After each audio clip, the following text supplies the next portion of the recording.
আজানের সময় আকাশের দিকে তাকিয়ে একটি দোয়া পড়েন, আপনার সব দোয়া কবুল হবে। আল্লাহর কসম করে বলছি, আল্লাহর কসম করে বলছি, পরীক্ষিত আমল এগুলো শেয়ার করে দিবা। তুমি আমল না করেও সওয়াব পাবা তোমার একটা শেয়ারে।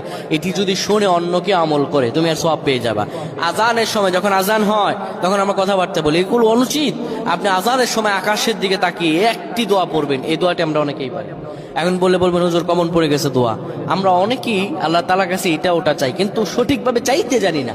সঠিকভাবে কোনো ব্যক্তি যদি চায় আমার আল্লাহ তাকে দয়া করবেন। আল্লাহ বলেন, বান্দা উদউনি আস্তাজিব লাকুম, আমার কাছে চাও আমি আল্লাহ সব দিয়ে দিব। সুবহানাল্লাহ।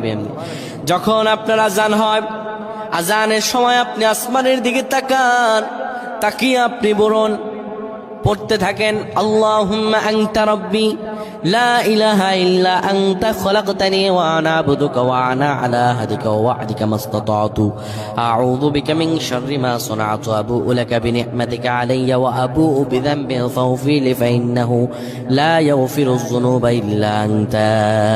এই সাইয়্যিদুল ইস্তিগফার আপনি পড়েন, ইনশাআল্লাহ আল্লাহ সব দোয়া কবুল করে আপনাকে কবুল আর মঞ্জুর করে নেবেন। পড়েন আল্লাহু আকবার।